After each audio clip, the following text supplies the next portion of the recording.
రంజిత్. తెలంగాణ రాష్ట్ర వ్యాప్తంగా జరుగుతున్న ప్రతి అంశంతో పాటు రాష్ట్ర రాజకీయాలలో జరుగుతున్న వాస్తవాలను కూడా తెలియజేసే ప్రయత్నం చేస్తుంది వైఆర్టీవీ. ఈరోజు ప్రధానంగా కూడా తెలంగాణ యాస భాషలో మాట్లాడుకోవాలి. ఇవాళ వార్తల గురించి చాలా డిఫరెంట్గా మాట్లాడే ప్రయత్నం అయితే నేను చేయబోతున్నాను.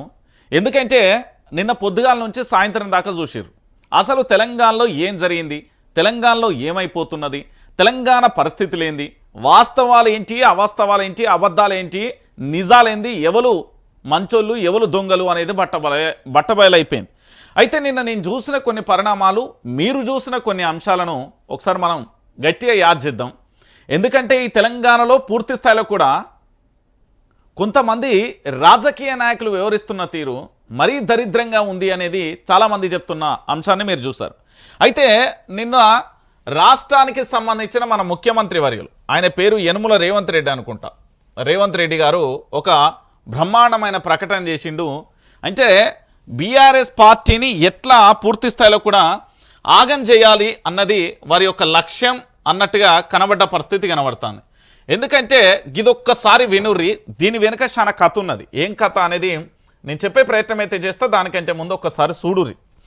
రైట్, మన ముఖ్యమంత్రి, తెలంగాణ రాష్ట్ర ముఖ్యమంత్రి యనుమల రేవంత్ రెడ్డి గారు ఒక్కసారి ఒక మాట చెప్తాడు. ఆ మాట ఎందుకు చెప్పిండు, దాని వెనుక సంగతి ఏంది, దాని ముంగట సంగతి ఏంది అనేది ఒకసారి చెప్తేనుర్రి.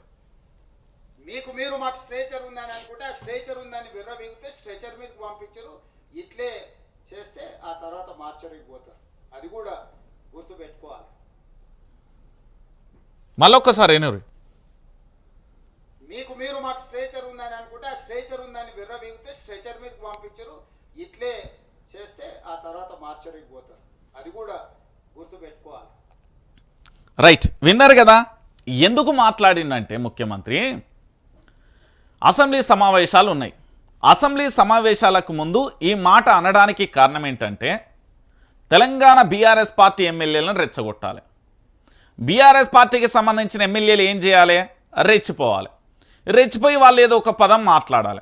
మాట్లాడటంతోనే అది కాస్త గందరగోళం కావాలి. వాళ్ళు అసెంబ్లీకి రావాలి, సస్పెన్స్ వేటు వేయాలి. దీని వెనుక పెద్ద కథే నడిచింది. అయితే మనోళ్ళు ఏం చేసిళ్ళంటే బీఆర్ఎస్ పార్టీకి సంబంధించిన ఉద్యమ నేతలందరూ కూడా కాస్త ఆచితూచి ఆలోచించారు. కానీ మన ముఖ్యమంత్రి ఏంది అంటే ప్రతిదానికి కూడా వెనక ముంద ఏం ముచ్చట ఉండదు, ఏది మాట్లాడితే ఏది పడితే అది మాట్లాడతారు అని అందరికీ తెలిసిన విషయం. కాస్త దానికి మసాలా జోడించి బీఆర్ఎస్ పార్టీ నేతలను రెచ్చగొట్టే వైనం మొదలుపెట్టింది. ఆ రెచ్చగొట్టే వైనం మొదలుపెట్టిన తర్వాతనే మనోడు ఇంకొక ప్రధానమైన ఎపిసోడ్ను కూడా తీసుకొచ్చాను. ఎందుకంటే అందరికీ తెలవాలి కాబట్టి తెలంగాణ ప్రాంత బిడ్డలందరూ కూడా అర్థం చేసుకోవాల్సిన విషయం అన్నట్టు. ఇది తెలంగాణ రాష్ట్ర వ్యాప్తంగా కూడా మన ముఖ్యమంత్రి వర్యులకు సంబంధించి పూర్తి స్థాయిలో కూడా మీ అందరికీ తెలిసిన విషయం. ఒక్కసారి మన ముఖ్యమంత్రి గారు ఇవన్నీ మాట్లాడింది కదా, దీనికి తోడు కొన్ని పరిణామాలు కూడా చోటు చేసుకున్నాయి. అది ఏంది అనేది ఒక్కసారి చూద్దాం. అయితే మన ముఖ్యమంత్రి గారు ఇచ్చే స్టేట్మెంట్లు ఎట్లెట్లుంటాయి, ఏం కథ అనేది అందరికీ తెలిసిన విషయమే. ఇది నిన్న చేసిన విషయం. ఏది కేసీఆర్కు సంబంధించి రెచ్చగొట్టే ప్రయత్నం.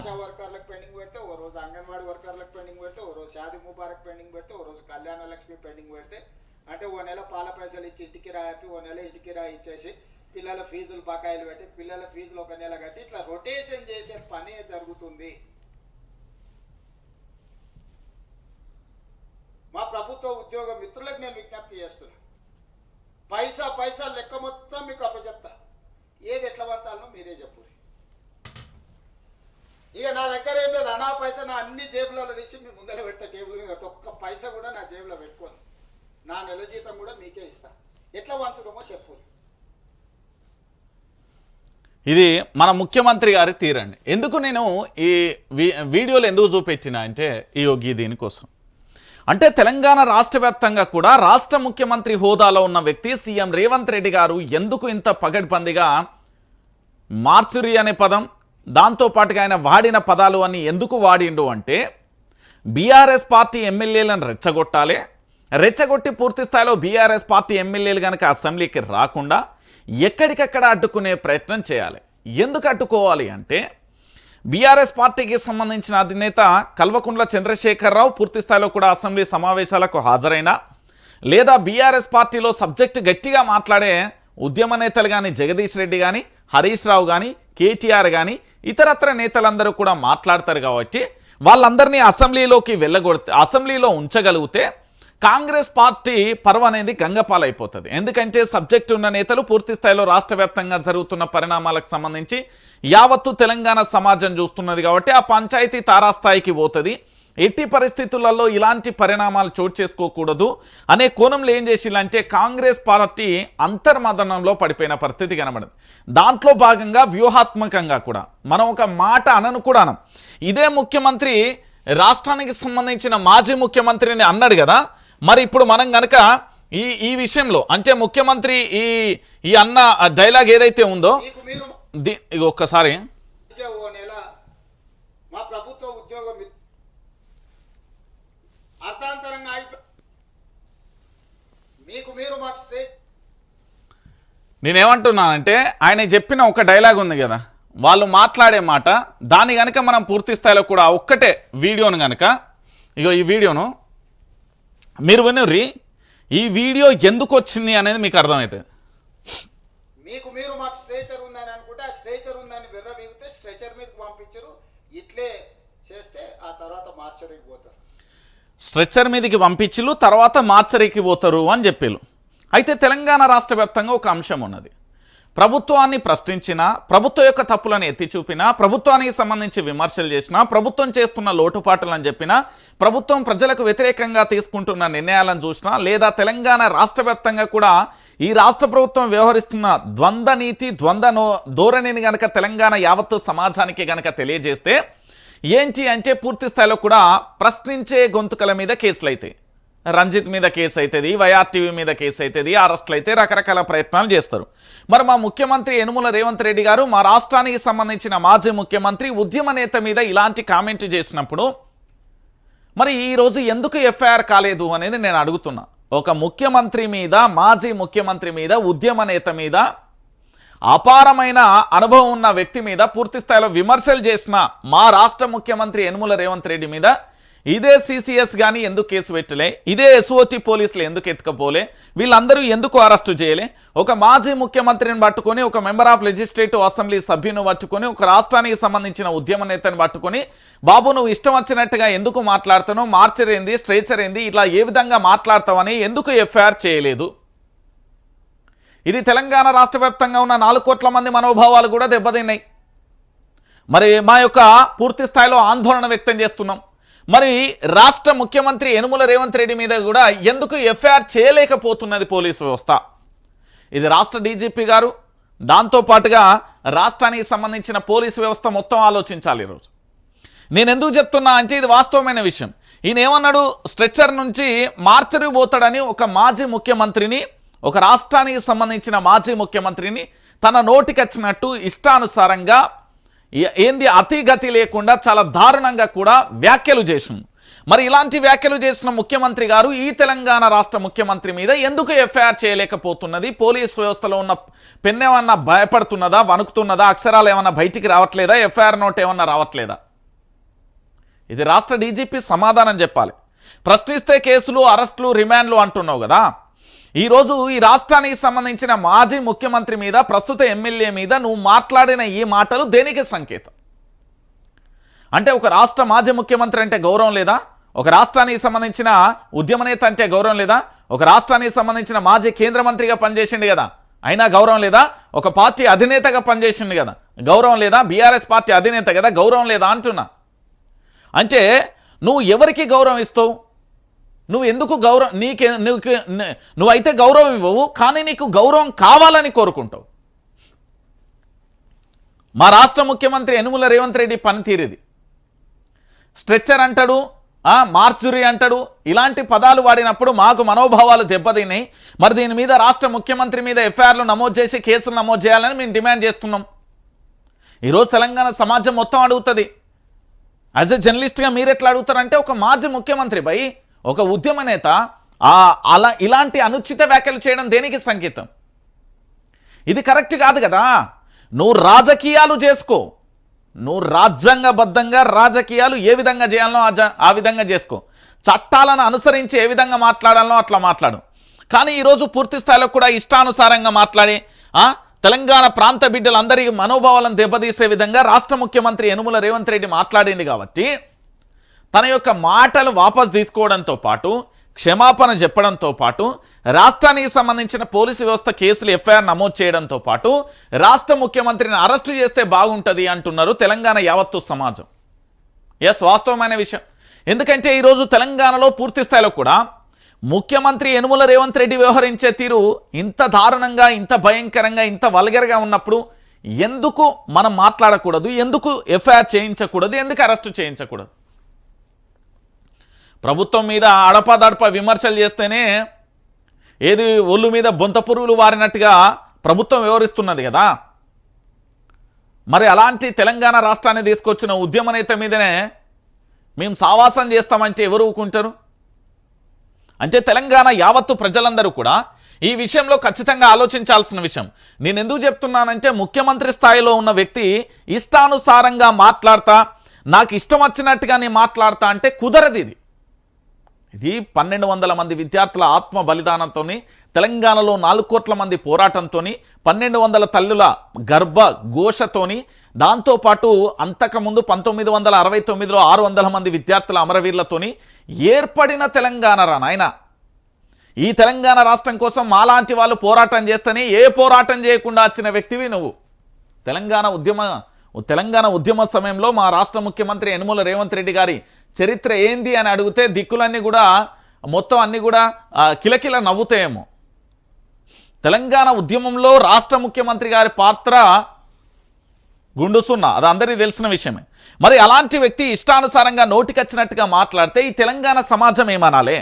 ఇది ప్లానింగ్ ప్రకారం ఆ రోజు ఆయన స్ట్రెచ్చర్ ఎందుకన్నాడు, మార్చురీ ఎందుకన్నాడు అంటే అసెంబ్లీలో పూర్తి స్థాయిలో కూడా టాపిక్ డైవర్షన్ చేయడం కోసం అన్నాడు. అయితే నిన్న మాజీ మంత్రికి సంబంధించి ప్రస్తుత ఎమ్మెల్యే జగదీష్ రెడ్డిని నిన్న సస్పెండ్ చేసిళ్ళు. అయితే సస్పెన్స్ వేట్ అయితే పడింది. ఈ సస్పెన్స్ వేట్ ఎందుకు వేసిళ్ళు? బీఆర్ఎస్ పార్టీకి సంబంధించిన నేతలందరూ కూడా భారత రాజ్యాంగాన్ని రచించిన డాక్టర్ బాబాసాహెబ్ అంబేద్కర్ దగ్గర కూర్చుని నిరసన వ్యక్తం చేస్తే వాళ్ళని ఎందుకు అరెస్టు చేసిళ్ళు, దాంతోపాటు కేటీఆర్ మీద ఎందుకు అంత అక్కసు వెళ్ళగక్కారు అనేది ఒకసారి మనం లోతుగా చెప్పే ప్రయత్నం చేస్తాం. ఎందుకంటే ఇది తెలంగాణ సమాజానికి తెలవాల్సిన విషయం. ఒకసారి ఇక్కడ చూడండి, బీఆర్ఎస్ పార్టీకి సంబంధించిన ఎమ్మెల్యేలు, వారితో పాటు బీఆర్ఎస్ పార్టీకి సంబంధించిన మాజీ కార్పొరేషన్ చైర్మన్లు, బీఆర్ఎస్ పార్టీకి సంబంధించిన కీలక నేతలందరూ కూడా డాక్టర్ బాబాసాహెబ్ అంబేద్కర్ దగ్గర ఏంది అంటే పూర్తి స్థాయిలో నిరసన వ్యక్తం చేస్తున్నారు. ఒకసారి ఇక్కడ కేటీఆర్, సబితా ఇంద్రారెడ్డి, వారితో పాటు జగదీష్ రెడ్డి, వారితో పాటు హరీష్ రావు, ఇక చాలా కీలకమైన నేతలు కూడా అందరూ ఉన్నారు. వాళ్ళందరికీ సంబంధించి కూడా చూసాం. అసెంబ్లీ బడ్జెట్ సమావేశాలకు మాజీ మంత్రి ఎమ్మెల్యే జగదీష్ రెడ్డిని సస్పెండ్ చేయాలని నిరసిస్తూ గురువారం హైదరాబాద్ నెక్లెస్ రోడ్లోని అంబేద్కర్ భారీ విగ్రహం వద్ద ఆందోళనకు దిగిన బీఆర్ఎస్ పార్టీకి సంబంధించిన ఎమ్మెల్సీలు, శాసన సభ్యులు. అయితే బీఆర్ఎస్ నిరసన, నేతల అరెస్ట్, జగదీష్ సస్పెన్స్ పై అంబేద్కర్ విగ్రహం వద్ద ఆందోళన, సర్కార్ వ్యతిరేక నినాదాలతో మారుమోగిన నెక్లెస్ రోడ్, నేడు ప్రభుత్వ దిష్టిబొమ్మల దహనానికి కేటీఆర్ పిలుపునిచ్చిన అంశాన్ని కూడా చూసాం. అయితే ఇక్కడ ఒకసారి చూడండి, Jagadish Reddy suspense, assembly speaker నిర్ణయం బడ్జెట్ సెషన్ పూర్తయ్యేదాకా కూడా వర్తింపు చేసిన పరిస్థితి కనబడుతుంది. వీళ్ళ కాంగ్రెస్లో తెలియదు కావచ్చు, ఒకరోజు అసెంబ్లీ నడవడానికి ఎంత ఖర్చు అవుతుందో తెలుసా? ఈ తెలంగాణ రాష్ట్ర ప్రజల సొమ్మును ఎంత వృధా చేస్తున్నారో తెలుసా? ఇప్పుడు ఎమ్మెల్యే అండి, ఆయన మెంబర్ ఆఫ్ లెజిస్లేటివ్ అసెంబ్లీ కదా, ప్రజల చేత ప్రజల కొరకు ఎన్నుకోబడిన నేత కదా. ప్రజా సమస్యల గురించి చర్చించడానికే అసెంబ్లీ అనేది ఒకటి పెడతారు. మీరు అసెంబ్లీలలో కూకొని టీ కప్పులు లేదా ఛాయలు తాగి బిస్కెట్లు తినడానికి పెట్టరు. అక్కడ అసెంబ్లీ అనేది ప్రజా సమస్యల కోసం ఉంటుంది, లేకపోతే కాంగ్రెస్ పార్టీ ఎమ్మెల్యేలు ముచ్చట్లు పెట్టుకోవడానికి కాదు. అది తెలంగాణ రాష్ట్ర వ్యాప్తంగా 4 కోట్ల మంది ఎదురు చూస్తారు. ఎందుకంటే వాళ్ళ జీవితాలు తలరాతలు మార్చేది ఆ అసెంబ్లీ కనుక. అక్కడ నిర్ణయాల వల్లనే అన్నీ కూడా కార్యాచరణ అవుతుంది. కాబట్టి అలాంటి అసెంబ్లీలో ఒక ఎమ్మెల్యేను పూర్తి స్థాయిలో కూడా నిషేధించిళ్ళు. ఎప్పుడు? ఈ బడ్జెట్ సెషన్ అయ్యేదాకా. అంటే కాంగ్రెస్ పార్టీకి ఎంత భయం ఉన్నది అనేది కూడా ఆలోచించాల్సిన విషయం. ఇక్కడ చూడండి, తీర్మానం ప్రవేశపెట్టిన మంత్రి శ్రీధర్ బాబు, సస్పెండ్ చేస్తూ ప్రకటించిన స్పీకర్, ఎల్పీ ఆఫీస్లోనూ ఉండకుండా నిషేధాజ్ఞలు, హక్కులు కోరితే బహిష్కరణ, ప్రభుత్వ వైఫల్యాలను ఎత్తి చూపితే సస్పెండ్ చేస్తారా? ఒక గొంతు నొక్కినంత మాత్రాన పోరాటం ఆగదు. గవర్నర్ ప్రసంగంలోని అసత్యాలపై జగదీష్ ప్రశ్నలు, రేవంత్ ఆదేశాలతోనే అనని మాటలు అన్నట్టుగా కుట్ర, రికార్డులు పరిశీలిద్దామని కోరినా వినిపించుకోలే. నిప్పులు చెరిగిన బీఆర్ఎస్ వర్కింగ్ ప్రెసిడెంట్ కేటీఆర్, ప్రజాస్వామ్యంలో ఇది చీకటి రోజు హరీష్ రావు. శాసనసభ నుంచి బీఆర్ఎస్ ఎమ్మెల్యే జగదీష్ రెడ్డిని సస్పెండ్ చేస్తున్నట్లు స్పీకర్ గడ్డం ప్రసాద్ కుమార్ అసెంబ్లీలో ప్రకటించారు. ఈ సెషన్ పూర్తయ్యే వరకు సభ నుంచి జగదీష్ రెడ్డిని సస్పెండ్ చేస్తున్నట్లు పేర్కొన్నారు. దీంతో ఈ బడ్జెట్ సమావేశాలు పూర్తయ్యే వరకు జగదీష్ రెడ్డి సభకు హాజరయ్యే అవకాశం లేదు. జగదీష్ రెడ్డి సస్పెండ్ తీర్మానాన్ని శాసనసభ వ్యవహారాల శాఖ మంత్రి శ్రీధర్ బాబు సభలో ప్రవేశపెట్టగా జగదీష్ రెడ్డిని సస్పెండ్ చేస్తున్నట్లుగా స్పీకర్ ప్రకటించారు. ఆ తర్వాత పూర్తి స్థాయిలో కూడా ఏంది అంటే చూసే ప్రయత్నం చేద్దాం. తెలంగాణ రాష్ట్ర వ్యాప్తంగా మా ముఖ్యమంత్రి గారికి ఎవరు గట్టిగా మాట్లాడతారు, అసెంబ్లీలో ఎవరెవరు ప్రసంగం ఇస్తారు, వాళ్ళకి సంబంధించి పూర్తి స్థాయిలో వాళ్ళను పూర్తిగా కూడా పనిచేయకుండా చేసే ప్రయత్నం చేస్తారు. అయితే గవర్నర్ ప్రసంగంలో పసలేదు. ఏఐ చార్జీపీలతో తయారు చేసినట్లున్నది. గవర్నర్ కూడా మనసు పెట్టి చదివినట్లేదు. 36 నిమిషాలలో 360 అబద్ధాలు ఆడించారు. గవర్నర్ ప్రసంగానికి ధన్యవాదాల తీర్మానంపై ఎమ్మెల్యే జగదీష్ రెడ్డి ఏంటి అంటే గవర్నర్ ప్రసంగంలో పసలేదని, ఆర్టిఫిషియల్ ఇంటెలిజెన్స్ చార్జీపీలను వాడి ప్రసంగ పాఠాలను తయారు చేస్తున్నట్లుగా ఉన్నదని బీఆర్ఎస్ ఎమ్మెల్యే జగదీష్ రెడ్డి ఎద్దేవా చేశారు. గవర్నర్ ప్రసంగం గొప్పగా అర్థాంతరంతో మనసు పెట్టి వాస్తవాలతో బడ్జెట్ను ప్రతిబింబించేలా ఉండాలి, కానీ ఈ ప్రసంగాన్ని చూస్తే ఆర్టిఫిషియల్ ఇంటెలిజెన్స్ చార్జీపీలను ఉపయోగించి తయారు చేస్తున్నట్లుగా ఉందని చెప్పారు. అసెంబ్లీలో గవర్నర్ ప్రసంగంపై ధన్యవాదాలు తెలిపే తీర్మానంపై గురువారం జరిగిన చర్చలో బీఆర్ఎస్ తరపున జగదీష్ రెడ్డి మాట్లాడారు. గవర్నర్ చేత 36 నిమిషాలలో 360 అబద్ధాలు మాట్లాడించారని విమర్శించారు. అయితే కవి ఆత్రేయ ఉండి ఈ ప్రసంగాన్ని చూసి ఇంత దరిద్రంగా ఉంటుందా అని ఆత్మహత్య చేసుకునేవాడేమోనని, గవర్నర్ కూడా మనస్ఫూర్తిగా చదివి ఉండరని, మెకానికల్గా చదివి వెళ్ళిపోయారని కూడా వ్యాఖ్యానించారు. మూసుకొని కూర్చోండి. ఇక్కడ చూడండి, ఫామ్ హౌస్ అంటూ కాంగ్రెస్ ఎమ్మెల్యేలు రన్నింగ్ కామెంటరీ చేస్తుండగా జగదీష్ రెడ్డి సమర్థవంతంగా తిప్పికొట్టారు. మా నేత కేసీఆర్ మీ సీఎం దగ్గరగానే ఉన్నారు, ఎక్కువ మాట్లాడకుండా మూసుకొని కూర్చోండి అంటూ చురకలు అంటించారు. తాను రైతుల గురించి మాట్లాడుతున్నారని, మీలా కమిషన్ల గురించి మాట్లాడడం లేదని వ్యంగ్యాస్త్రాలు కూడా సంధించారు. అయితే ఏమిచ్చారు, ఎక్కడిచ్చారు? మేనిఫెస్టోలో పెట్టిన ఏ ఒక్క హామీనైనా నెరవేర్చారా? ఏమిచ్చారు, ఎవరికి ఇచ్చారు అంటూ జగదీష్ రెడ్డి ప్రభుత్వాన్ని ప్రశ్నించారు. రైతులకు రుణమాఫీ చేశారా? రైతు భరోసా ఇచ్చారా? ఆటో కార్మికులు ఈజీఎస్ కూలీలకు సంబంధించి, రైతు కూలీలకు సంబంధించి 12,000 ఇచ్చారా? రైతులకు బోనస్ ఇచ్చారా? విద్యార్థినీలకు స్కూటీలు ఇచ్చారా? 2 లక్షల ఉద్యోగాలు ఇచ్చారా? ఎక్కడిచ్చారు అంటూ నిలదీశారు. అయితే జగదీష్ రెడ్డి మాట్లాడుతూ విప్ ఆది శ్రీనివాస్, మంత్రి కోమటిరెడ్డి వెంకటరెడ్డి అడ్డు తలిగారు. అయితే ఈ క్రమంలో తలసాని శ్రీనివాస్ యాదవ్ కల్పించుకొని తమ సభ్యుడు మాట్లాడుతుండగా మంత్రులు అడ్డు తలుగుతున్నారు, నువ్వెంత అంటే నేనెంత అన్నట్టుగా నడుచుకుంటే ఇది సభ నడుస్తుందా అంటూ ప్రశ్నించారు. ఈ తరుణంలో స్పీకర్ ప్రసాద్ కుమార్ను కల్పించుకొని గవర్నర్ ప్రసంగంపై మాట్లాడాలని జగదీష్ రెడ్డికి సూచించారు. అధికార పక్షం డీవియేషన్ కాకుండా ఉండేందుకు గవర్నర్ ప్రసంగంపైనే మాట్లాడానను మళ్ళీ కల్పించుకొని తలసాని కోమటిరెడ్డి గవర్నర్ ప్రసంగం మీదనే మాట్లాడారా, వారు డీవియేట్ కాలేదా అంటూ కూడా ప్రశ్నించిన పరిస్థితి కనబడుతుంది. అంటే తెలంగాణ రాష్ట్ర వ్యాప్తంగా ఎంత దారుణంగా అంటే ఒకసారి మీరే ఆలోచించుర్రి. ఇక్కడ పూర్తి స్థాయిలో కూడా ఏంది, ఎమ్మెల్యే జగదీష్ రెడ్డి సస్పెండ్ చేసిలు, ప్రజా సమస్యలు లేవనెత్తితే సస్పెండ్ చేస్తారా అంటూ కూడా జరిగిన విషయం కనబడుతుంది. ఇక్కడ ఏంది, ప్రభుత్వ నియంతృత్వ వైఖరి నశించాలి, వి వాంట్ జస్టిస్, జై తెలంగాణ, ప్రజాస్వామ్యం కొని హక్కులు కాపాడాలని కోరితే బహిష్కరణ వేట, ఇది ప్రభుత్వ దమనకాండ నశించాలి, ఇదేమి రాజ్యం, దొంగల రాజ్యం, దోపిడీ రాజ్యం, ప్రభుత్వ వైఫల్యాలను ఎత్తి చూపితే బహిష్కరిస్తారా అంటూ పూర్తి స్థాయిలో కూడా ఇక్కడ పూర్తిగా కూడా ఆందోళన చేసిన పరిస్థితి కనబడుతుంది.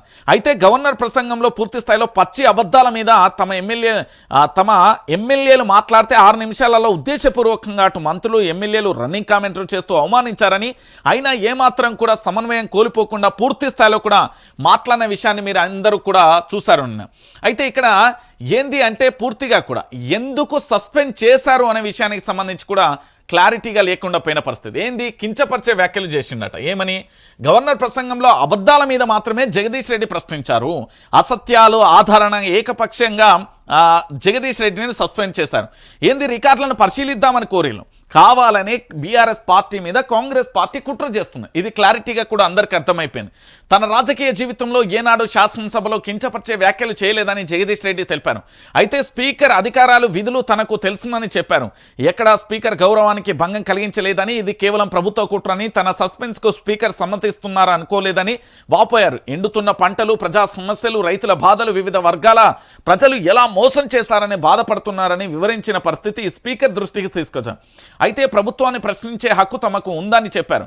తనకు మాట్లాడే అవకాశం కల్పించాలని స్పీకర్ను ప్రాధాన్యపడ్డానని, ఈ సభ అందరిదానిది, కాంగ్రెస్ వాళ్ళదే కాదని, అందరినీ నియంత్రించాలని మాత్రమే స్పీకర్కు గుర్తు చేశానని చెప్పారు.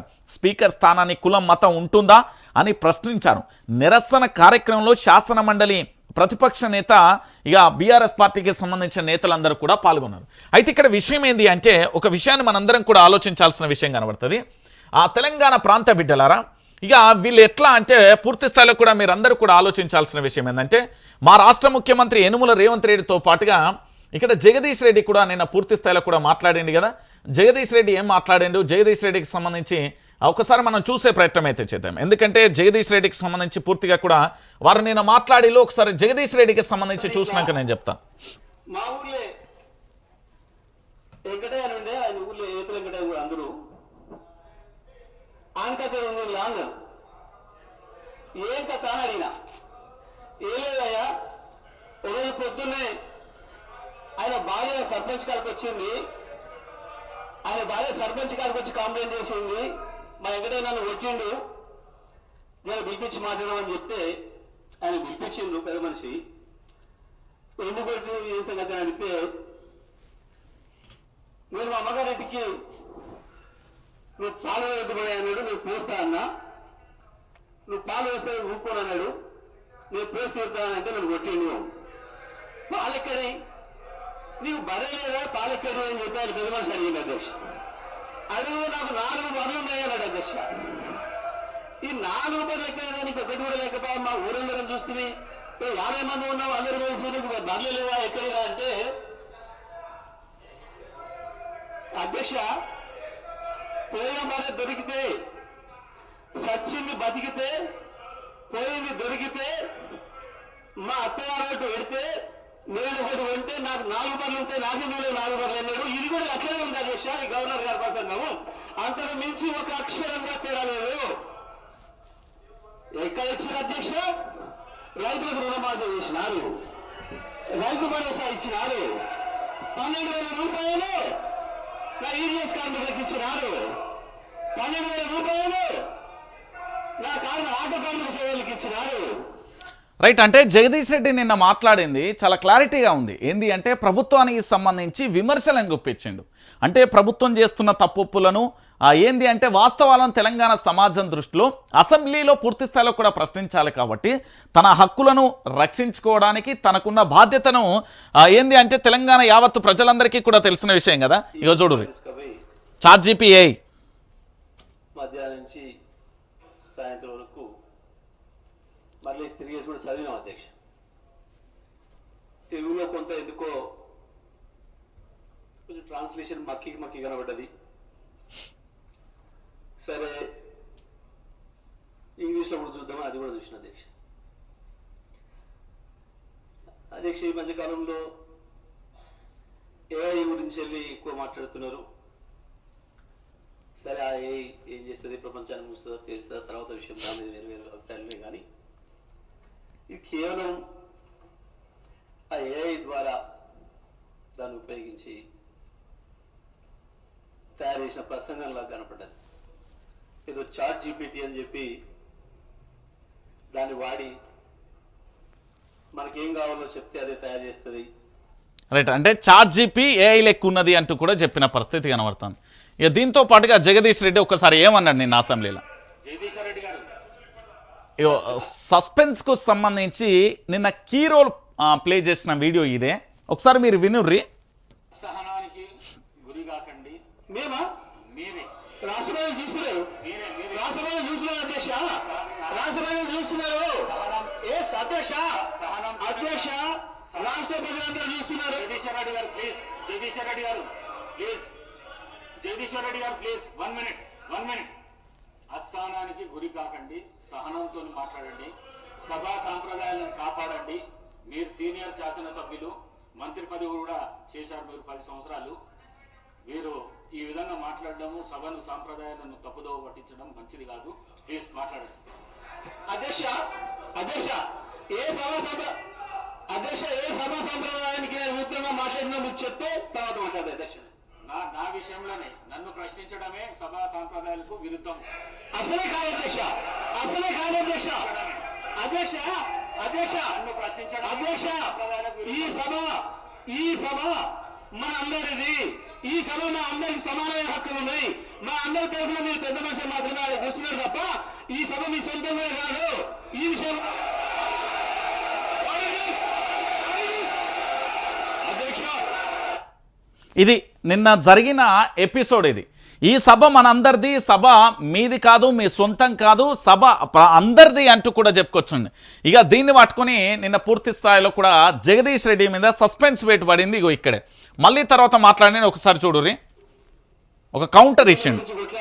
అసెంబ్లీలో మాట్లాడిన సార్ అడుగుతున్నారు, నాకు అవకాశం ఇస్తే మాట్లాడతానని చెప్పిన ఇక్కడ మన స్పీకర్ గారు ఇస్తే కదా మాట్లాడాల్సింది మేమని. సరే, నా అదృష్టం కొద్దీ మా అధ్యక్షులు గారు, మా నాయకులు కేసీఆర్ గారు దీనిపై నన్నే మాట్లాడమని చెప్పారు. ధన్యవాదాలు వారికి. మీ ముఖ్యమంత్రి గారి దూరంగా ఏం లేడు, డ్రోన్ కామెంట్స్ బంద్ చేయండి. ఇక మీ ముఖ్యమంత్రి గారి దగ్గరనే ఉన్నాడు. ఎక్కువ మాట్లాడదు, ఇక నా ముందట ఎక్కువ మాట్లాడుకుని మూసుకోండి. అధ్యక్ష, మాట్లాడితే ఆ రైతులకే వినిపిద్దాం. రైట్, అంటే పూర్తి స్థాయిలో కూడా కేసీఆర్కి సంబంధించి ఏం దూరం ఏం లేడు, రేవంత్ రెడ్డికి చాలా దగ్గరనే ఉన్నాడు, ఏం ఫామ్ హౌస్లో అన్నట్టుగా అన్నట్టుగా రన్నింగ్ కామెంట్ చేస్తున్నారు కదా, మూసుకోర్రి అంటూ కూడా చెప్పిన పరిస్థితి కనబడుతుంది. అంటే పూర్తి స్థాయిలో నిన్న జరిగిన అంశానికి సంబంధించి ఒకసారి చూసాం. సో దాంతో పాటుగా నిన్న ప్రెస్ మీట్కు సంబంధించి పూర్తి స్థాయిలో కూడా ఏంది అంటే ఒకసారి చూస్తే ముఖ్యమంత్రి గారు మాట్లాడేది స్ట్రేచర్ అని స్ట్రక్చర్ మీద పడుకుండని, తర్వాత మార్చుని పోతారనే ఒక తెలంగాణ రాష్ట్రాన్ని సాధించినటువంటి ఒక మహానాయకుడు, 10 సంవత్సరాలు అద్భుతమైనటువంటి పరిపాలన అందించినటువంటి కేసీఆర్ గారు పట్టుకొని మార్చూరికి, అంటే ఎవరైనా కానీ, ఏ నాయకుడు ఎంతటి నాయకుడైనా కానీ ఎదుటి వారి చావును కోరుకునేటువంటి నాయకుడిని ఎక్కడైనా చూస్తామా మనం? ఈ రోజు ఏంటంటే ప్రతిదీ డైవర్షన్ పాలిటిక్స్. ఇప్పుడు మీడియా పాయింట్ దగ్గర కూడా మేము మాట్లాడనీకి వస్తే అక్కడ కూడా మాట్లాడేయకుండా వాళ్ళందరూ ఒకరికి వచ్చి మాట్లాడేటువంటి కార్యక్రమాలు చేయడం కూడా మీరు చూస్తూ, అంటే ఎదుటి వారి చావును కోరుకునే అలాంటి ముఖ్యమంత్రిని మనం ఎక్కడైనా చూసామా అనేది యావత్తు తెలంగాణ సమాజం కూడా ఆలోచించుకోవాల్సిన విషయం. ఎందుకంటే తలసాని చెప్పిన దాంట్లో చాలా క్లారిటీ ఉంది. మనం చాలామందికి సాయం చేస్తాం, కానీ ఇష్టానుసారంగా కీలక వ్యాఖ్యలు చేసినప్పుడు ఎక్కడ చూడం. ఒక వ్యక్తికి సంబంధించి, మాజీ ముఖ్యమంత్రికి సంబంధించి, తెలంగాణ ఉద్యమాన్ని తీసుకొచ్చిన ముఖ్యమంత్రిని పట్టుకొని ఇష్టానుసారంగా మాట్లాడిన మన ముఖ్యమంత్రి. అయితే నిన్న సభలో విచిత్రం చోటు చేసుకుంది. మీ అందరికీ తెలుసు, మన పొన్నం ప్రభాకర్ గారు ఒక కీలకమైన వ్యాఖ్య చేసిళ్ళు. అది తెలంగాణ సమాజానికి కూడా తెలిసిన విషయమే. పొన్నం ప్రభాకర్ గారికి సంబంధించి మనందరం చూసిళ్ళు. ఆయన రాష్ట్రానికి సంబంధించిన మంత్రి ఏం మాట్లాడిండు అనేది వీడియో విన్న తర్వాత మీకు మిగతాది వినబడుతుంది. ఒకసారి సభ్యులకి మీ ద్వారా తెలియజేస్తున్నది, ప్రభుత్వంలో ఎన్నికలు ఇచ్చిన వాగ్దానాలు మాక్సిమం పూర్తి చేయడం జరుగుతోంది. 1, 2 అలా ఉన్నా వాటిని అందరూ కూడా ఆర్థిక పరిస్థితి దృష్ట్యా వాటిని కూడా అధిగమించి తప్పకుండా ప్రభుత్వం అవన్నీ పూర్తి చేసిన తర్వాత ఎన్నికలు పోతాం. కానీ మళ్ళొకసారి మళ్ళీ వినాలి ఈ వీడియో. సభ్యులకి మీ ద్వారా తెలియజేస్తున్నది, ప్రభుత్వంలో ఎన్నికలు ఇచ్చిన వాగ్దానాలు మాక్సిమం పూర్తి చేయడం జరుగుతోంది. 1, 2 ఇక్కడ వాళ్ళ యొక్క ఈయన సభ్యుడు ఉన్నాడు కదా, ఒకసారి ఆయన ఎక్స్ప్రెషన్స్ చూడుర్రి, మీరు మళ్ళీ చూడుర్రి. ఉన్నా వాటిని అందరూ కూడా ఆర్థిక పరిస్థితి ఒకసారి ఏం మాట్లాడతాడు మా మంత్రి అనేది ఆసక్తిగా విన్నాడు. మళ్ళీ తర్వాత ఒకసారి ఎక్స్ప్రెషన్ మొత్తం అయితే తెలియజేస్తున్నది, ప్రభుత్వంలో ఎన్నికలు ఇచ్చిన వాగ్దానాలు మాక్సిమం పూర్తి చేయడం జరుగుతోంది. 1, 2 అలా ఉన్నా వాటిని అందరూ కూడా ఆర్థిక పరిస్థితి దృష్ట్యా వాటిని కూడా అధిగమించి తప్పకుండా ప్రభుత్వం అవన్నీ పూర్తి చేసిన తర్వాత ఎన్నికలు పోతాం. కానీ రైట్, విన్నారు కదా, ఒకసారి ఎక్స్ప్రెషన్స్ చూడుని. మా మంత్రి ఏదో మాట్లాడతాడని ఆసక్తి విన్నాడు. అయితే పూర్తి స్థాయిలో 1, 2 తప్ప అన్ని అమలు చేసిన అనగానే ఎట్లా ఆశ్చర్యకంగా వాళ్ళ యొక్క తోటి సభ్యుడి యొక్క ఫేస్ ఎట్లున్నదో మీరు చూస్తున్నారు. అయితే పొన్నం ప్రభాకర్ గారు పూర్తి స్థాయిలో చెప్పిన విషయం, పాపం పొన్నం ప్రభాకర్ గారికి తెలియదు అన్నట్టున్నది. ఎందుకంటే మీ మేనిఫెస్టో అనుకుంటే ఇది మీ మేనిఫెస్టో, మీరు తయారు చేసిన మేనిఫెస్టో, మీకు తెలుసో లేదో ఈ మేనిఫెస్టోకి సంబంధించి ఒకసారి పొన్నం ప్రభాకర్ గారు మళ్ళొకసారి కూడా చదువుకోర్రి.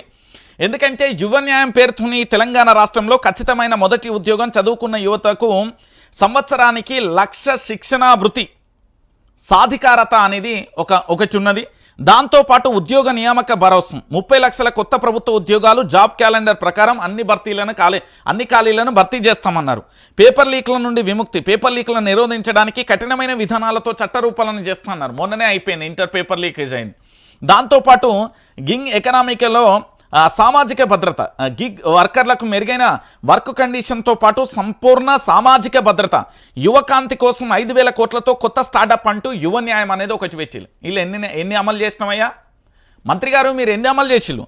ఇక దాంతోపాటు నారీ న్యాయం అని పెట్టిండు. మహాలక్ష్మి కానీ, సగం జనాభా, సంపూర్ణ హక్కులు, మహిళా శక్తికి గౌరవం, అధికార మైత్రి, దాంతోపాటు సావిత్రిబాయి పోలే హాస్టల్కి సంబంధించి చేసినాం. ఆయన రైతులకు సంబంధించిన న్యాయం, సరి అయిన మద్దతు ధర, స్వామినాథన్ కమిషన్, రుణమాఫీ, బీమా చెల్లింపుల ప్రత్యక్ష బదిలీ, సమర్థవంతమైన దిగుమతి, జీఎస్టీ లేని వ్యవసాయం అయిందా? కాలే.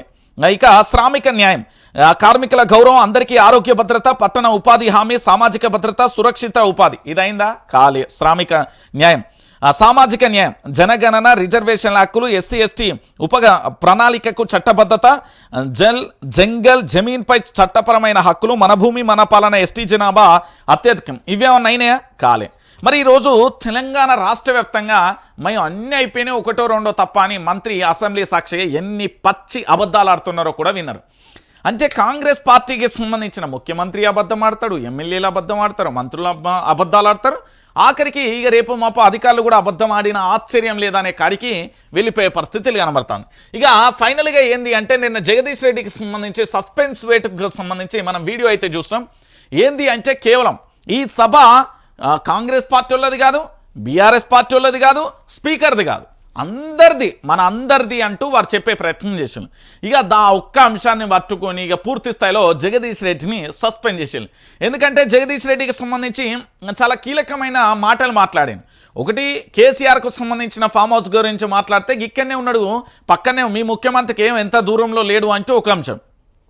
దాంతోపాటు ఇంకొక అంశం ఏం మాట్లాడిండు, ఏంది అలా ఒక కథ కూడా చెప్పిండు. ఏంది అంటే పాలు బర్రె కథ కూడా చెప్పిన పరిస్థితి. మూడో అంశం ఏంది, తెలంగాణ రాష్ట్రానికి సంబంధించి ప్రజలకు మీరు ఏమీ ఇవ్వలేదు అంటూ మూడోది కూడా చెప్పిపోయిన పరిస్థితి కనబడుతుంది. అంటే తెలంగాణ యావత్తు సమాజం కూడా ఆలోచించాల్సిన విషయం ఏంటంటే జగదీష్ రెడ్డిని ఎందుకు సస్పెండ్ చేశారంటే రేవంత్ సర్కార్ డైవర్షన్ డ్రామా మొదలుపెట్టింది. ఈ విషయం చాలామంది కూడా అబ్జర్వ్ చేయకపోవడంతో వాస్తవాలు తెలియజేసే ప్రయత్నం ఏంది అంటే రేవంత్ సర్కార్ డైవర్షన్ డ్రామా మొదలుపెట్టింది. అసెంబ్లీలో సమస్యలు చర్చకు రాకుండా అడ్డుకునే మొదటి ప్రయత్నం అయి ఉండొచ్చు, లేదా అందులో భాగంగా బీఆర్ఎస్ సభ్యుడిపై సస్పెన్స్ తీర్మానం జరిగిందనుకోవచ్చు, ఇది ప్రచారం కోసం అనుకోవచ్చు. ఇప్పటికే ప్రభుత్వ వైఫల్యాలపై ప్రజలు ఉద్యోగుల తిరుగుబాటు చేస్తున్నారు, చుట్టుముట్టిన ప్రజా సమస్యలపై సభలో చర్చ జరగకుండా ఎత్తులు, మరికొందరిపైన కూడా చర్యలు తీసుకునేందుకు ప్లాన్ చేస్తున్న పరిస్థితి కనబడుతుంది. హరీష్ రావు, కేటీఆర్ మీద కూడా వీళ్ళ మీద కూడా చర్యలు తీసుకునేందుకు మనోడు ఏదో నయా ప్లాన్ వేసేందుకైతే ప్రయత్నం చేస్తున్న పరిస్థితి కనబడుతుంది. అంటే జగదీష్ రెడ్డిని ఎందుకు పూర్తి స్థాయిలో కూడా సస్పెండ్ చేసిల్లంటే డ్రామా. కాంగ్రెస్ పార్టీ అంటే ఏంది, డ్రామాకే కింగు. ఈరోజు తెలంగాణ యావత్తు సమాజం కూడా ఆలోచించాల్సిన విషయం ఏంటంటే కాంగ్రెస్ పార్టీ అనేది డ్రామాకు కేర్ ఆఫ్ అడ్రస్. తెలంగాణ రాష్ట్ర వ్యాప్తంగా కూడా సమస్యల విషయంలో ఎక్కడా పట్టించుకోదు, లేదా వాళ్ళు ఇచ్చిన 6 గ్యారెంటీలు 13 అంశాలు 420 హామీలు నెరవేర్చరు. కేవలం కమిషన్ల సర్కారుగా ముద్రపడిపోవడం, తెలంగాణ రాష్ట్రం మొత్తం కూడా కాంగ్రెస్ వైపును వచ్చి దుమ్మెత్తిపోయడం, తెలంగాణ ప్రభుత్వం ఇక్కడ అప్రకటిత ఎమర్జెన్సీ నడిచే విధంగా ఉన్న పరిస్థితి. ప్రజలకు మంత్రులు అందుబాటులో ఉండరు, ఎమ్మెల్యేలు అందుబాటులో ఉండరు, సీఎం అందుబాటులో ఉండరు, అధికారులు అందుబాటులో ఉండరు. ఇది అల్టిమేట్గా తెలంగాణ రాష్ట్రానికి సంబంధించి. సో ఈ సమస్యలన్నీ చెప్పాలి కదా. 6 గ్యారెంటీలు ఎటుపోయినాయి, దాంతోపాటు రైతుల ఆత్మహత్య, కరెంటు కష్టాలు, నీటి కష్టాలు, రుణమాఫీ ఏమైంది, చాలా రకాలుగా పెండింగ్లో ఉన్న అంశాలు మస్తున్నాయి. సమస్యలన్నీ కూడా మాట్లాడాలి కాబట్టి ఆ సమస్యలను ఎక్కడ లేవనెత్తుతారు, ఆ సమస్యలను ఎక్కడ లేవనెత్తడం వల్ల మాకు ఇప్పటికే ఉన్న డ్యామేజ్ ఇంకా ఎక్కువైపోతుంది అనే కోణంలో ఈ ప్రభుత్వం ఆడుతున్న ఒక కపట ధోరణి. ఇది తెలంగాణ ప్రాంత ప్రజలందరికీ కూడా అర్థం చేసుకోవాలి. ఎందుకంటే ఇక్కడ పూర్తి స్థాయిలో కూడా వీళ్ళకు నచ్చినట్లుగా అంటే కేవలం సభా హక్కుల గురించి మాట్లాడితేనే సస్పెండ్ చేసిలు అంటే ఒకసారి ఆలోచించాలి. దాదాపుగా క్షమాపణలు చెప్పాలని డిమాండ్ చేయడంతో పాటు 4 గంటల పాటు సభ వాయిదా అయింది. అయితే వాయిదా అనంతరం కూడా సస్పెండ్ జరిగింది. స్పీకర్ తీరుకు నిరసనగా కూడా బీఆర్ఎస్ వాకౌట్ చేస్తున్న పరిస్థితి కనబడుతుంది. నేను ఇక్కడ ఒక విషయాన్ని మీరు అందరూ కూడా ఆలోచించాల్సిన విషయం ఏంటంటే బీఆర్ఎస్ పార్టీకి సంబంధించి ఈరోజు ప్రధానంగా కూడా జగదీష్ రెడ్డి సస్పెన్స్ అనేది అప్రజాస్వామికం. నిజంగా చెప్పాలంటే అప్రజాస్వామికం. ఒక ఎమ్మెల్యే పూర్తి స్థాయిలో కూడా సభకు వెళ్ళేదే ప్రజా సమస్యల గురించి చర్చించడానికి. అక్కడ మీ ముఖ్యమంత్రి ఫామ్ హౌస్లో ఉన్నాడు, మీ మాజీ ముఖ్యమంత్రి మీ అధ్యక్షుడు ఏడు ఉన్నాడు, మీ ఎక్కడ పోయిండు అని ఇన్ని రకాలుగా డైలాగులు కొడుతున్నారు కదా. మరి వాళ్ళ మీద స్పీకర్ మాట్లాడాలి కదా. రన్నింగ్ కామెంటరీ చేయొద్దు బాబు, మీరు తోటి సభ్యులు, మీకు కూడా కొంచెం సభా హక్కులను పూర్తి స్థాయిలో కూడా గౌరవించాలి అని చెప్పాలి. మరి వాళ్ళేమో రన్నింగ్ కామెంటరీ చేయొచ్చు, ముఖ్యమంత్రి ఫామ్ హౌస్ ముఖ్యమంత్రి రకరకాలుగా రన్నింగ్ కామెంటరీ చేయొచ్చు, కానీ వాళ్ళ మీద చర్యలు ఉండవు. ఒక తోటి సభ్యుడు మాట్లాడుతూ ఉంటే రన్నింగ్ కామెంటరీ చేయొచ్చు, కానీ వాళ్ళు మాట్లాడితే మాత్రం ఉండవు. వాళ్ళు వచ్చి అధ్యక్ష నీ అంతు చేలుస్తాం, ఏం రాబాయ్ ఏమనుకుంటున్నావు అని ఇలా డైలాగులు కొట్టచ్చు, తొడలు కొట్టచ్చు, మీసాలు తిప్పచ్చు, బయటికి రా చూసుకుందాం నిన్ను తిరిగనియ్యమని గతంలో దానం నాగేందర్ రెడ్డి అదే సభలో చేసిండు కదా. మరి ఏ పార్టీ చర్యలు తీసుకున్నావయ్యా? ఇదే సభలో దానం నాగేందర్ రెడ్డి బీఆర్ఎస్ పార్టీకి సంబంధించిన నేతలను ఉద్దేశించి మాట్లాడాను, నీ అవ్వ అని కూడా అన్నాడు కదా. మరి ఏ పార్టీ చర్యలు తీసుకున్నారు అప్పుడు? ఈరోజు జగదీష్ రెడ్డి ఏమన్నాడు పూర్తి స్థాయిలో అంటే ఈ సభ మన అందరిది అంటూ కూడా చెప్పిండు. దాంట్లో తప్పేమున్నది? స్పీకర్ది కాదు, అల్టిమేట్గా వాళ్ళ అధికార పార్టీది కాదు, విపక్ష పార్టీది కాదు, అందరిది. 4 కోట్ల మంది ప్రజల యొక్క సమస్యలు చర్చించడానికి అసెంబ్లీ ఉంటుంది. ఇక దాన్ని పట్టుకొని గింతంత దాన్ని పట్టుకొని చేసి ఆ రోజు నీ అవ్వ ఏమన్నంటే తెలంగాణ భాష ఇది ఇట్లనే మాట్లాడతామంటూ కూడా దానం నాగేందర్ రెడ్డి మీరు బయట ఎట్లా తిరుగుతాడో చెప్తానని ఒక అసెంబ్లీ సాక్షిగా బెదిరించినప్పుడు మీరు ఏ చర్యలు తీసుకున్నారు? ఇది స్పీకర్ గారు ఆత్మ పరిశీలన చేయాలి. ఎందుకంటే తెలంగాణలో ఉన్న 4 కోట్ల మంది ప్రజలు కూడా అడుగుతున్నారు సార్. ఆనాడు అధికార పార్టీకి సంబంధించి గతంలో జరిగిన అసెంబ్లీ సెషన్లో కాంగ్రెస్ పార్టీ సభ్యులు మాట్లాడిన తీరు చాలా బాధాకరమైన విషయం. మరి ఆ సభ్యులు మాట్లాడిన దాని మీద మీరు ఎంతవరకు చర్యలు తీసుకున్నారు సార్? దీని గురించి ఏమైనా చెప్తారా? లేదు. అంటే కాంగ్రెస్ పార్టీ ఏది మాట్లాడినా చెల్తుంది, కానీ బీఆర్ఎస్ పార్టీకి సంబంధించిన నేతలు ఏ ఒక్కటి మాట్లాడినా కూడా చెల్లదు అనే కాడికి వచ్చింది. ఇక ఇక్కడ పూర్తి స్థాయిలో కూడా నిన్న రేవంత్ ఆదేశాలతోనే గొంతు నొక్కుతున్నారు, కుట్రతోనే నాపై సస్పెన్స్ వేశారు. అసెంబ్లీ చరిత్రలో ఇది చీకటి రోజు అంటూ హరీష్ రావు, కేటీఆర్, జగదీష్ రెడ్డికి సంబంధించిన స్టేట్మెంట్ చూసాం. అయితే ఇక్కడ విషయం ఏంది అంటే తెలంగాణ ప్రాంత బిడ్డలందరూ కూడా ఆలోచించాల్సిన విషయం, తెలంగాణ రాష్ట్ర వ్యాప్తంగా ఆలోచించాల్సిన విషయం ఏంటంటే మాజీ మంత్రిగా జగదీష్ రెడ్డి 10 ఏళ్ళు ఉన్నాడు. మాజీ మంత్రిగా అసెంబ్లీలో 10 ఏళ్ళు ఉన్నాడు. దాంతోపాటు అసెంబ్లీకి ఆ సభ్యుడిగా చాలా సీనియర్ నేత. ఇంకొక విషయం ఏంటంటే సభలో ఎలా మాట్లాడాలి, సభలో ఎలా ఉండాలి, విధి విధానాలు ఏంటి అనేది బాగా తెలుసు. సార్ సభ మాది కాదు సార్, మీది కాదు సార్, వాళ్ళది కాదు సార్, అందరిది సార్. దీనిలో తప్పే ఉన్నదండి. ఇదే మీ ముఖ్యమంత్రి ఏకంగా స్ట్రెచ్చర్ నుండి మార్చురీకి పోతా అన్నాడు కదా, డైలాగ్ వేసింది కదా, దాని మీద ఎఫ్ఐఆర్లు లేవు ఇప్పటి వరకు. కానీ వీళ్ళు ఇచ్చిన 6 గ్యారెంటీల విషయంలో లేకపోతే అక్కడ కాంగ్రెస్ పార్టీలు గత అసెంబ్లీలో జరిగినట్టు బిడ్డాను బయట ఎట్లా తిరుగుతావు అని బెదిరించిన వాళ్ళ మీద చర్యలు లేవు. కానీ మా జగదీష్ రెడ్డి ఏం చేసిండయ్యా? సభ మన అందరిది సార్ అన్నాడు. సభ మన అందరిది సార్ అంటే ఇక జగదీష్ రెడ్డికి సంబంధించి జగదీష్ రెడ్డి మీద ఎట్లా చర్యలు తీసుకున్నారో కూడా మేము చూసాం. అంటే ఏకపక్ష ధోరణిలో అసెంబ్లీ నడుస్తున్నది. విపక్ష పార్టీకి సంబంధించిన సభ్యులను మాట్లాడనివ్వట్లేదు. అంటే విపక్ష పార్టీకి సంబంధించిన సభ్యుల మీద పూర్తి స్థాయిలో కూడా అల్లకల్లోలంగా మాట్లాడే ప్రయత్నం చేస్తున్నది. మీ అందరికీ కూడా తెలిసిన విషయమే. అంటే పూర్తిగా కూడా మీరు చూస్తున్నారు కదా, ఈ తెలంగాణ రాష్ట్ర వ్యాప్తంగా కూడా జరుగుతున్న అంశాలన్నింటినీ కూడా చూస్తున్నాను. సో ఫైనల్గా ఇక్కడ చర్చ ఏంటంటే ఇక్కడ జగదీష్ రెడ్డి మాట్లాడింది చాలా క్లియర్గా ఉన్నది. సభ మీది కాదు సార్, మాది కాదు సార్, వాళ్ళది కాదు సార్, ఇది అందరిది సార్ అన్నాడు. దాంట్లో తప్పులేదు. ఒకటి ఇది రేవంత్ రెడ్డి ఆదేశాలతోనే మాజీ మంత్రికి సంబంధించి ఎమ్మెల్యే గారిని సస్పెండ్కు గల కారణం రేవంత్ రెడ్డి గారి ఆదేశాలతో సస్పెండ్ చేశారు. మూడోది ఏంటంటే రేవంత్ సర్కార్కు సంబంధించి డ్రామా డైవర్షన్ మొదలుపెట్టింది అనేది 3వ అంశం. ఇక ఏంది అంటే పూర్తి స్థాయిలో సభలో కనుక బీఆర్ఎస్ పార్టీ ఉంటే ప్రశ్నిస్తుంది. ఏం ప్రశ్నిస్తుంది? వాళ్ళు ఇచ్చిన మేనిఫెస్టోలో 6 గ్యారెంటీల గురించి అడుగుతుంది, వాళ్ళు ఇచ్చిన హామీల గురించి అడుగుతుంది, వాళ్ళు చేస్తున్న తప్పులను ఎత్తి చూపుతుంది, ప్రజల నుంచి వస్తున్న రెస్పాన్స్ని చెప్తుంది, ప్రజలకు ఏం కావాలనో చెప్తుంది, ప్రజల పక్షాన ఎట్లా నిలబడాలనో చెప్తుంది, సలహాలు ఇస్తుంది, సూచనలు ఇస్తుంది, విమర్శలు చేస్తుంది. ఇవన్నీ తట్టుకునే గుణం కాంగ్రెస్ పార్టీకి ఉందా అంటే లేదు. ఎందుకంటే అది ఉంటే దుపోకడ ఎప్పుడు ఎటుపోతుందో కూడా తెలియని పరిస్థితి కనబడుతుంది. మరి బీఆర్ఎస్ పార్టీ ఎట్లుంటుంది అంటే సమిష్టి కుటుంబం. ఇది తెలంగాణ కుటుంబానికి సంబంధించి 4 కోట్ల కుటుంబం. కాంగ్రెస్ పార్టీ ఎట్లుంటుంది, దేవుని కొల్లాలక ఎటు పడితే ఎటుపోతుందో కూడా తెలియని పరిస్థితి అయిపోయింది. ఊరు మీద వదిలేస్తాం కదా దేవుడికి మొక్కి, అట్లయిపోయింది. మరి ఆ దేవుడి కొల్లాక వదిలేసినప్పుడు పూర్తి స్థాయిలో ఏ చేను పడితే ఆ చేనులో పోయి తింటారు. ఇప్పుడు కాంగ్రెస్ పార్టీలు కూడా గట్లనే, అంతా కమిషన్ సర్కార్ అయిపోయింది అనేది చర్చ జరుగుతుంది. అయితే ఇంకొక విషయాన్ని కూడా మనం చూడాల్సిన పరిస్థితి కనబడుతుంది. మీరందరూ కూడా ఆలోచించండి. ఇక్కడ తెలంగాణ రాష్ట్ర వ్యాప్తంగా కూడా దళిత మంత్రి హవాకు చెక్, దళిత నేతపై కోవర్టు రాజకీయం, రేపటి పోటీలో నుంచి తగ్గించడమే లక్ష్యం, సన్నిహితులతో హైకమాండ్కు ఫిర్యాదు, కొద్ది రోజులుగా తగ్గిన బట్టి ప్రాధాన్యం, ఆర్థిక శాఖ తీసేస్తారంటూ ప్రచారం, కమిషన్ల కథనాలలో కొత్త మలుపులు ఎన్నో అంటూ కూడా చెప్పిన పరిస్థితి కనబడుతుంది. ఇక విషయం ఏంది అంటే బట్టి విక్రమార్క తెలంగాణ రాష్ట్రానికి సంబంధించిన ఒక దళిత ఉప ముఖ్యమంత్రి. ఇక ఈ దళితులు ఎందుకు అత్తారో, ఈ బీసీలు ఎందుకు అంటారో, ఎస్సీలు ఎందుకు అంటారో, ఎస్టీలు ఎందుకు అంటారో నాకు అర్థం కాదు. కానీ ఓటు వేసేటప్పుడు అయితే ఇవన్నీ కనబడాయి. మరి ఓటు వేసేటప్పుడు నేను దళితునికే ఓటేస్తానా, నేను బీసీకే ఓటేస్తానా, నేను ఎస్టీకే ఓటేస్తానా అనేటివి అయితే ఉండవు. కానీ అధికారం రాగానే ఏదన్నా మరక అంటంగానే నేను దళితుణ్ణి, నేను గిరిజన బిడ్డను, అయ్యో నేను బంజారా బిడ్డను, ఇవన్నీ గుర్తొస్తాయి వీళ్ళకు.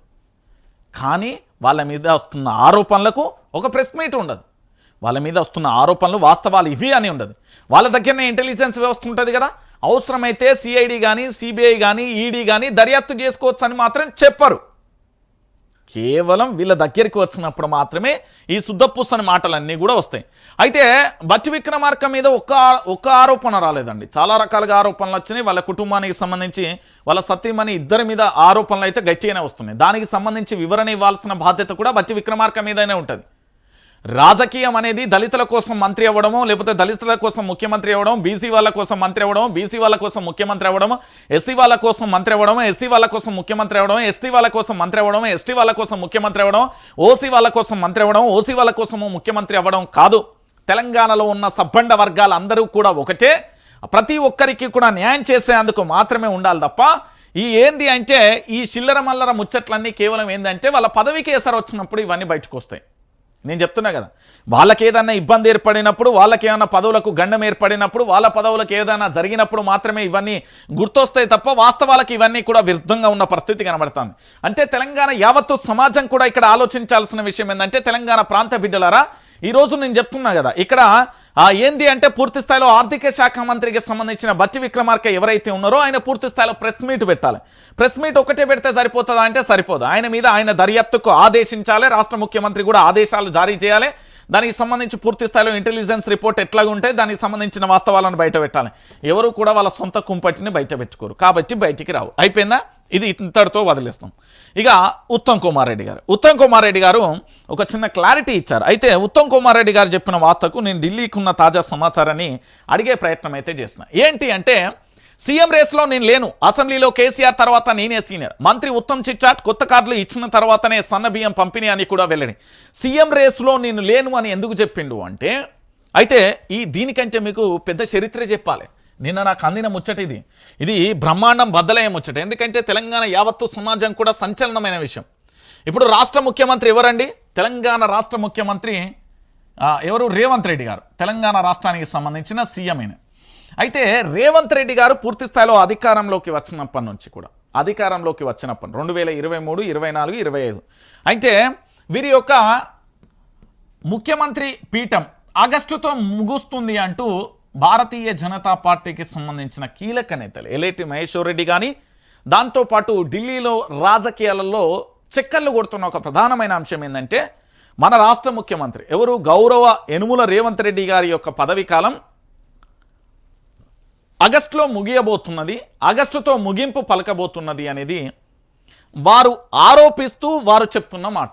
ఇది ఢిల్లీ గల్లీలలో చెక్కర్లు కొడుతున్న అంశం. యనుమల రేవంత్ రెడ్డి గారి యొక్క పదవిని అంటే కొత్త ముఖ్యమంత్రిని వస్తారు, ముఖ్యమంత్రిని మారుస్తారు అనేది ప్రధాన అంశం. అయితే ఉత్తమ్ కుమార్ రెడ్డి గారు నెక్స్ట్ సీఎం అంటూ జోరుగా చర్చ జరిగింది. అయితే ఉత్తమ్ కుమార్ రెడ్డి గారు చాలా క్లారిటీ ఇచ్చిండు. ఆ రేసులో నేను లేను, ఆ తలకాయ నొప్పి నాకద్దు, ఇప్పటికే ఆర్థికానికి సంబంధించి బడ్జెట్ ఎట్లున్నది, ఇక్కడ మంత్రులు ఎట్లాగో ఎవరు చెప్పిన అయినారో, అనవసరంగా ముఖ్యమంత్రి పదవి తీసుకొని నేనెందుకు బదనం కావాలనే కోణంలో ఈయనున్నారు. అయితే మరొకరి పేరు కూడా తెర మీదకి వస్తుంది, శ్రీధర్ బాబు. శ్రీధర్ బాబు అందరికీ తెలుసు కదా. సో శ్రీధర్ బాబు కొత్త ముఖ్యమంత్రి అనే కోణం కూడా ఆగస్టు తర్వాత ఆయన నియమించే అవకాశాలు ఎక్కువగా ఉన్నాయనేది మరొక అంశం కూడా ఢిల్లీ గల్లీలలో చక్కర్లు కొడుతున్న అంశం. సో ముఖ్యమంత్రి గారికి పదవి గండ ఉంది, ఆగస్టులోపు ఖచ్చితంగా దించేస్తారు, హైకమాండ్ ఆదేశాలు తీసేస్తుంది. కానీ ముఖ్యమంత్రి యనుమల రేవంత్ రెడ్డిని దించేస్తే కాంగ్రెస్ పార్టీ ఎట్లా ఉంటుంది? నాకు అర్థం కాని విషయం ఏంటంటే, పిసిసి అధ్యక్షుడిగా రేవంత్ రెడ్డి, తెలంగాణ రాష్ట్ర ముఖ్యమంత్రిగా రేవంత్ రెడ్డి. రేవంత్ రెడ్డినే దించేస్తే కాంగ్రెస్ పార్టీ తెలంగాణలో బతుకుతుందా? ఇది $1 మిలియన్ ప్రశ్న. అంటే పూర్తి స్థాయిలో కూడా మీరు ఆలోచించాల్సిన విషయం ఏంటి అంటే, తెలంగాణ రాష్ట్ర వ్యాప్తంగా పూర్తి స్థాయిలో కూడా కాంగ్రెస్ అనేది అతి త్వరలోనే, అంటే 2025 ఇవాళ 14వ తారీఖు 3వ నెల ఆగస్టులో కొత్త ముఖ్యమంత్రి రాబోతున్నాడు. ప్రభుత్వం అతలాకుతలమవుతుంది, ప్రభుత్వం పడిపోయినా కూడా ఆశ్చర్యం లేదు అంటూ కూడా ఢిల్లీ రాజకీయాలలో చర్చనీయాంశంగా మారింది. అందుకోసమే ఉత్తమ్ కుమార్ రెడ్డి గారి స్టేట్మెంటు దీనికి ఒక బలమైన కారణం అంటూ కూడా రాజకీయ విశ్లేషకులు చెప్తున్న పరిస్థితి కనబడుతుంది.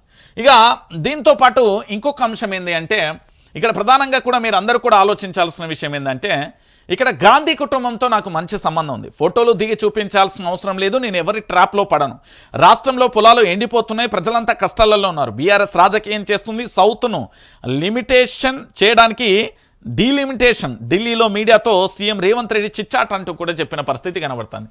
అయితే ఇక్కడ విషయం ఏంటి అంటే, రేవంత్ రెడ్డి మీద రాహుల్ గాంధీ కోపంగా ఉన్నాడు అనేది వాస్తవం. ఏంది అంటే, గొంతు దాకా పీకల దాకా కోపం ఉన్నాడు అంటాం కదా తెలంగాణ భాషలో, ఆ స్థాయిలో కోపంగా ఉన్నాడు అనేది కూడా వాస్తవం. అయితే ఇక్కడ రేవంత్ రెడ్డి గారికి సంబంధించిన విషయం ఎందుకంటే, ఇప్పుడు ఫోటోలు దిగి చూపించాల్సిన అవసరం లేదు అంటే, ముఖ్యమంత్రి గారి హోదాలో కలవచ్చు, ఫోటోలు కొందరు దిగుతారు, కొందరికి ఇష్టం ఉంటుంది, ఉండకపోవచ్చు, అది పక్కన పెడదాం. ఇక్కడ ఇంకొక విషయం ఏంటంటే, నేను ఎవరి ట్రాప్లో పడ్డా అంటే, ఆల్రెడీ పడ్డావన్నా, నువ్వు అష్టదిగ్బంధనంలో చిక్కుకున్నావు. అర్జునుడు అభిమన్యుడు లెక్క నువ్వు అష్టదిగ్బంధంలో చిక్కుకున్నావు. దాంట్లో నువ్వు బయటికి రావాలంటే నీ చుట్టూ ఎన్ని ముళ్ళకంపలున్నాయో నేను చెప్తాను. ఒకటి, రేవంత్ రెడ్డి గారికి తలనొప్పి మంత్రివర్గం, ఓకేనా? మంత్రులు ఎప్పుడు అహంకార పూరితమైన ధోరణితో నెక్స్ట్ నేనే సీఎం, ఆయన చెప్తే నేనే రేవంత్ రెడ్డి చెప్తే నేనేనాలా అనే ధోరణి ఉంది. ఈ విషయాన్ని వారు గమనించాలి. రెండోది ఏంటి అంటే, అధికార యంత్రాంగం సరిగ్గా పనిచేస్తలేదు, ఇది క్లారిటీ. మూడోది ఏంటి అంటే, ప్రణాళిక లేకపోవడం, వీరి యొక్క భవిష్యత్తు ప్రణాళిక. అంటే ఈ నెలలో, వచ్చే నెలలో ఎండాకాలం వస్తుంది, ఇక్కడ గోదావరి నీళ్లను మనం పట్టాలి, టీఎంసీలను తోడాలి, రిజర్వాయర్లు నింపాలి, కాలువల ద్వారా పంట పొలాలకు నీళ్లు అందించాలి, ఇలాంటి ప్రణాళిక లేకపోవడం. నాలుగోది, ఈయనకు అడ్మినిస్ట్రేషన్కు సంబంధించి పూర్తి స్థాయిలో తెలియకపోవడం, అడ్మినిస్ట్రేషన్ ఇంకా గ్రిప్లోకి రాకపోవడం మరో కారణం. ఇంకొక అంశం ఏంటంటే, చుట్టూ భజన బ్యాచ్ని మోపైంది. వాస్తవాలని చెప్పే సన్నాసులు ఒక్కలేరు రేవంత్ రెడ్డికి. దీంతో పాటు రేవంత్ రెడ్డితో సంబంధం లేకుండా, తెలంగాణ రాష్ట్ర వ్యాప్తంగా రేవంత్ రెడ్డితో సంబంధం లేకుండా వాళ్ళ దగ్గర ఉండే చిల్లర బ్యాచ్ చేసే అరెస్టులుగా కొన్ని పరిగణించవచ్చు. కొన్ని అక్రమ అరెస్టులన్నీ కూడా రేవంత్ రెడ్డి చిల్లర బ్యాచ్, రేవంత్ రెడ్డికి దానికి సంబంధం లేదు. అయితే ఇక్కడ ఒక విషయాన్ని మీరు అందరూ కూడా ఆలోచించాల్సింది ఏంటంటే, ఇన్ని పంచాయతీలు రేవంత్ రెడ్డి చుట్టూన్నాక ఇక తెలంగాణ ప్రాంత బిడ్డలు ఆడిపోసుకోకపోతే ఇంకా బంగారం అని బొట్టు పెట్టి ఇట్లా హారతి ఇచ్చి పూలదండేసి మీరే సార్ గొప్పోళ్ళు అంటారా? భజన బ్యాచ్ చేసే అరాచకాలు. ఇక్కడ మంత్రుల సపోర్ట్ లేదు. ఆల్రెడీ అనిరుద్ రెడ్డికి సంబంధించి ఎమ్మెల్యేలు రహస్య సమావేశం, నేనే ముఖ్యమంత్రి అంటూ కోమటిరెడ్డికి సంబంధించి ఇతరత్ర కీలక వ్యాఖ్యలు, దాంతోపాటు మొన్నటికి మొన్న ఎమ్మెల్సీకి సంబంధించి మెంబర్ ఆఫ్ లెజిస్లేటివ్ కౌన్సిల్కి సంబంధించి విజయశాంతి కానీ, శంకర్ నాయక్ కానీ, ఎవరు మన అద్దంకి దయాకర్ అన్న కానీ, వీళ్ళందరికీ సంబంధించి రేవంత్ రెడ్డి ఇచ్చిన లిస్టుకు రాకుండా వీళ్ళ సన్నిహితుడు ఎవరైతే వేం నరేందర్ రెడ్డికి సంబంధించి వాళ్ళందరినీ నియమించి మంత్రిని చేద్దాం అనుకుంటే అది బిస్కెట్ అయిన పరిస్థితి. అంటే వీళ్ళకు విద్వేషాలకు సంబంధించి పూర్తి స్థాయిలో ఇక్కడ చాలా క్లారిటీగా కూడా కనబడుతున్న ఎపిసోడ్ అన్నట్టు. గాంధీ కుటుంబంతో మంచి సంబంధాలు కాదు, ఇక్కడ తెలంగాణలో ఉన్న మంత్రివర్గం ఎమ్మెల్యేలతో మంచి సంబంధం ఉండాలి, అంతకు మించి ప్రజలతో ఇంకా సత్సంబంధం ఉండాలి, అంతకు మించి జర్నలిస్టులతో ఇంకా సత్సంబంధాలు ఉంటే కదా నీకు అన్నీ తెలిసేది. నీ జర్నలిస్టులకు సంబంధించి నీ దగ్గర ఉండే నీ భజన బ్యాచ్ దగ్గర కొన్ని ఛాయలు టీలు తాగి ఆ పండుగలు రాగానే నన్ను మామూలు ఇచ్చి అడ్డరగోలుగా కనబడుతుంది వైఆర్టీవీ పింక్ మీడియా. అంటే మొన్నటిదాకా గుజ్జిగుర్రాల పనులు తోయినారా బాడకవు? బాగా జాప్తుగా తిడతా నేను. ఇది తెలంగాణ యాస, తెలంగాణ గడ్డ. ఏ కేసులు పెట్టుకుంటావు పెట్టుకో, నీకు పింక్ మీడియా అని ఎక్కడ కనబడ్డది? మొన్నటి వరకు తెలంగాణ రాష్ట్రంలో 2023 వరకు కేసీఆర్ ప్రభుత్వం మీద 20,000 వీడియోలు చేస్తే పింక్ మీడియా అని ఒక స్టాంప్ ఎత్తాలి. బాజాప్తుగా ప్రజల పక్షాన ఇప్పుడు కొట్లాడాల్సిన వ్యక్తి ఎవరు? కాంగ్రెస్ వాళ్ళు కొట్లాడతారా? కొట్లాడరు కదా. ఇప్పుడు కొట్లాడటం ఎవరు? బీజేపీ మొదటి వరుసలో ఉంటుంది. బీజేపీ మొదటి వరుసలో కొట్లాడాలి, ఎందుకంటే సెంట్రల్లో వాళ్ళు ఉన్నారు కాబట్టి కొట్లాడు. వీళ్ళు కొట్లాడతారా? కొట్లాడరు. తెలంగాణ ఉద్యమ పార్టీ, ప్రజల పక్షాన నిల్చునే పార్టీ ఏదైనా ఉన్నది అంటే బీఆర్ఎస్ పార్టీ ఉంటుంది. బీఆర్ఎస్ పార్టీ విపక్షంలో అద్భుతంగా కూడా పనిచేస్తుంది కాబట్టి వాళ్ళకి సపోర్ట్ ఇవ్వాలి. మనం అధికారాన్ని పూర్తి స్థాయిలో 10 సంవత్సరాలు అనుభవించిల్లు కాబట్టి ప్రజల పక్షాన పోరాటం చేయించాలి. నేను ఆ పనిలో ఉన్నా. కానీ ఇక్కడ ఏమంటారు, అదేందో ఛానల్ పెట్టేసి ఇక మా మీద అడ్డగోలుగా వైఆర్టీవీ పింక్ మీడియా అని వాడేదో వేసిండు స్క్రోల్. నీ రేవంత్ రెడ్డి పంపించే నెల జీతగాని కాదు నేను. నీకు దమ్ము ధైర్యం ఉంటే బీఆర్ఎస్ పార్టీ, బీజేపీ, కాంగ్రెస్ ఎవరి దగ్గర పైసలు తీసుకున్నాడు. ప్రజల పక్షాన నిలుచుకోవడానికి మేము చాలా కష్టపడుతున్నాం. మీ లెక్క వాడితే నెల జీతాలకు 1,00,000 2 లక్షలకు ఆశపడి చేస్తలేం. దాంట్లో నేను నిన్న వీడియో చూస్తున్నాను, నాకు ఎవరో పంపించారు. పింక్ మీడియా అని ఆడ టైప్ చేసి పెడతాడు. యాడ్ నుండి వచ్చిందా పింక్ మీడియా? నీకు ఎడ కనబడుతుంది? చెప్తున్న వైఆర్టీవీ మీద ఎవడన్నా కుట్రలు కుతంత్రాలు చేస్తే ఒళ్ళు దగ్గర పెట్టుకోవాలి. ఆట మొదలు పెట్టిన ఎక్కడికక్కడి ఒక్కొక్కడికి జరగాల్సినవి జరుగుతున్నాయి. మంచిగా 100 ఏళ్ళ ఆయుష్ ఉంటుంది, మంచిగా బతికి పని చేసుకోరు, ప్రజల కోసం పనిచేయర్రి. కానీ పిచ్చి పిచ్చి కారు కూతలు, పిచ్చి పిచ్చిగా పింక్ మీడియా, ఆ మీడియా అని పెడితే మాత్రం మంచిగా ఉండదు. ఇక అది మంచిగా ఉండదు, అస్సలు మంచిగా ఉండదు.